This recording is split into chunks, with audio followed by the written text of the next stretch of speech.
Memang persoalan kurban, saya jujur saja selama di Indonesia masih banyak salah pemahaman terhadap kurban.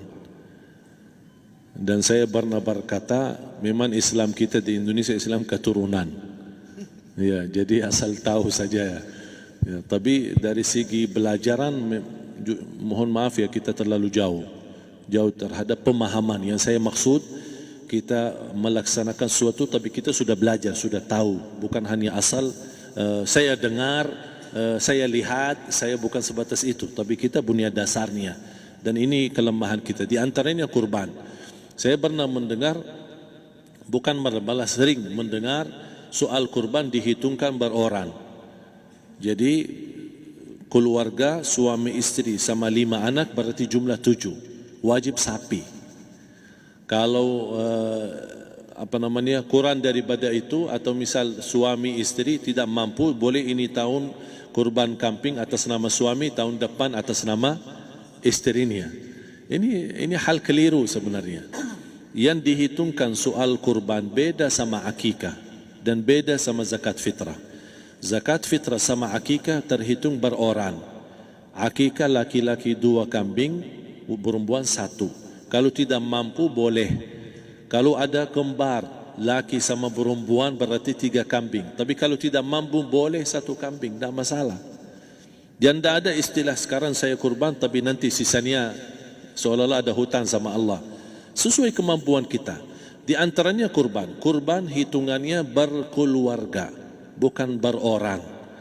Buktinya Rasulullah SAW dan juga cerita Nabi Ibrahim. Ketika Nabi Ibrahim mau sembelih Nabi Ismail, Allah turunkan apa? Mengganti sembelihan Nabi Ismail dengan ekor kambing dari surga. Berapa ekor kambing? 1. Padahal Nabi Ibrahim punya istri 2 dan anak. Ada istri Siti Hajar dan Sarah. Kemudian anaknya Ismail dan Ishak. Berarti semuanya berapa? 5. Kenapa Allah tidak turunkan 5 ekor kambing? Karena hitungannya memang 1 keluarga. Yang kedua, Rasul sendiri sembelih 2 kambing. Pertama, Bismillah atas nama Muhammad dan keluarga Nabi Muhammad. Padahal kita tahu keluarga Nabi Muhammad SAW termasuk keluarga besar. 11 istri, belum lagi anaknya, laki-laki sama perempuan. Ada yang hidup maupun sudah mati. Sudah termasuk semua. Yang hidup maupun mati. Yang kedua, Rasul sembelihan yang kedua atas namaku dan umatku. Umatnya berapa miliar? Cuma 1 ekor kambing. Kenapa Rasulullah SAW berkurban atas nama dirinya dan umatnya? Saya mengambil salah satu di sini tanda sayangnya Rasul kepada umatnya. Jadi saya selalu berkata, orang miskin yang tidak mampu berkurban seharusnya bangga di hari kurban, karena Rasul sudah kurbankan duluan atas nama dia. Jadi terima kasih ya Rasulullah, ingatkan kita. Yang kita tidak mampu Rasul sudah.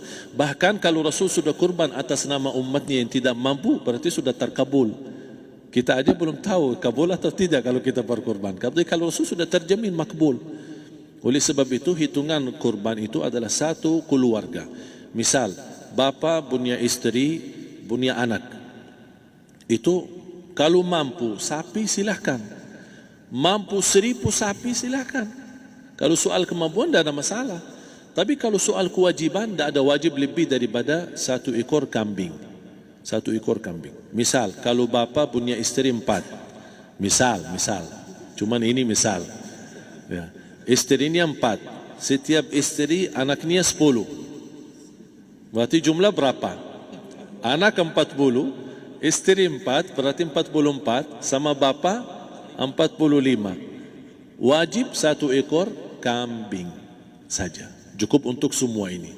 Tapi kalau soal mampu, ya silahkan. Mau 1000 kambing boleh, mau 1000 sapi boleh. Tidak ada yang melarang kalau soal kemampuan. Dan kalau kita mau sembelih, Bismillah atas namaku dan keluarga. Tidak perlu bawa data-data nama keluarga. Jadi disebutkan tukang sembelihnya ada capek menunggu sambil sebutkan nama-nama. Tidak perlu.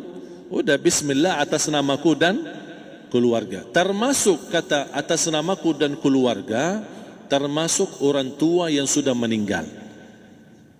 Termasuk orang tua yang sudah, karena kita adalah hasil daripada orang tua. Itu sudah termasuk, tidak perlu kita sebutkan. Ada sebagian ulama membolehkan kalau kita mampu, mau khusus kambing atas nama orang tua, tidak masalah. Kalau kita mampu. Tapi kalau kita tidak mampu, itu sudah termasuk orang tua kita bersama keluarga besar kita. Ini salah satu kenikmatan, dan ini termasuk juga sedekah yang berguna bagi orang yang sudah meninggal di keluarga kita. Wallahu ta'ala a'lam. Dan juga masalah panitia, bisa kita mewakili. Kalau kita tidak mengerti sembelihannya dan tidak mengerti cara bagiannya. Tapi ada satu sunnah yang termasuk kehilangan sunnah ini, adalah banyak yang tidak mau makan dari hasil kurban. Padahal itu sunnah Rasul. Dari akikah boleh makan, dari kurban pun boleh makan. Bahkan sunnah SAW dibagi 3. Sepertiga pertama dihadiahkan. Maksudnya kata dihadiahkan kepada orang kaya. Misal tetangga saya tapi orang kaya, dia bukan miskin, tapi boleh saling hadiah. Karena inti daripada hadiah silaturrahim. Ada keluarga kita termasuk mampu, tapi saya kasih, ini alhamdulillah saya sembelih sapi. Barangkali dia tidak mampu, cuma sembelih kambing. Udah, kita dapat daging kambing, dia dapat daging sapi. Tapi dengan niat hadiah, bukan sedekah, karena dia bukan orang miskin yang menerima sedekah. Yang sepertiga yang kedua adalah sedekah. Sedekah itu termasuk orang miskin. Yang ketiga, kita makan sendiri. Bahkan Rasulullah SAW selepas Idul Adha, beda sama Idul Fitri. Sebelum Idul Fitri dia makan kurma, meyakinkan batalan puasa. Tapi kalau Idul Adha tidak makan dan minum sebelum salat, kenapa? Bukan berarti tidak boleh. Tapi Rasulullah SAW ingin pertama pembukaannya, buka sarapannya atau makan di pagi harinya selepas Idul Adha adalah dari hasil sembelihan kambing itu atau dari kurban. Jadi kita sebagian sedikit. Tapi kalau kita merasa alhamdulillah rezeki saya banyak di rumah, alhamdulillah banyak ada makanan, mau sedekahin semuanya, semua mau sedekahin, tidak masalah. Tapi yang saya maksud, kenapa tidak kita sekali-kali hidupkan sunnah Rasul?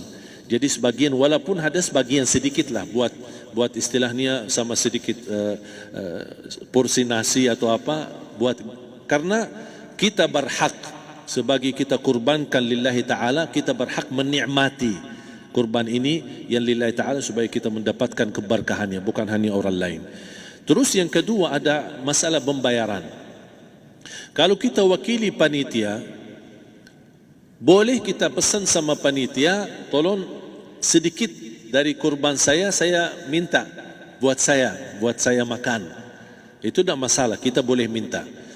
Dan boleh kita wakili, tapi kita tolong ingatkan, tidak boleh pembayaran hasil sembelihan itu dari kulitnya. Ini menjadi salah satu persoalan di Indonesia. Banyak tukang sembelih datang, ketika kita tawarkan untuk sembelih ini, berapa Pak? Oh tidak apa-apa, kasih aja kulitnya sama kepalanya. Jangan Anda setuju, jangan Anda terima. Oh maaf, saya tidak bisa. Bapak berapa ongkos sembelihannya? Kita harus sepakat dulu. Tidak, saya ikhlas, tidak apa-apa, seikhlasnya. Tapi yang penting kepalanya sama kulitnya. Itu aja yang saya minta, yang lain tidak apa-apa. Tidak boleh. Tidak boleh. Kenapa? Karena ini kurban.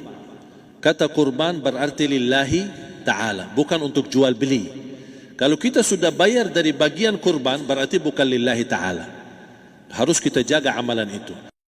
Tapi bagaimana cara jalan keluarnya? Kita harus sepakat, ijab kabul. Sepakat dulu, Pak, saya udah begini, saya kasih untuk sembelihan 50.000. Bapak setuju? Ya udah setuju. Selesai kan? Sudah sembelih, sudah potong, sudah semua. Lepas ini semua, kita kasih ongkos 50.000 ongkos sembelihannya. Habis itu, Pak, kulitnya sama kepala hadiah buat Bapak. Itu dah apa-apa, dah masalah. Tapi bukan untuk bayar sembelihan. Faham maksud saya? Harus dibedakan supaya jangan sampai amalan kita kurban habis biaya, habis ini malah tidak diterima karena sudah kita bayar sebagian daripada kurban. Saya silahkan bayar apa yang kita sepakati, mau hadiahkan kepada dia karena kita tidak bisa guna. Buat apa yang kita mau gunain kulitnya, tidak bisa. Tapi mereka, buat mereka lebih berguna, oleh karena itu kita bisa hadiahkan untuk mereka. Bahkan kita bisa juga kasih daging untuk mereka bisa menikmati sebagai sedekah. Wallahu taala alam.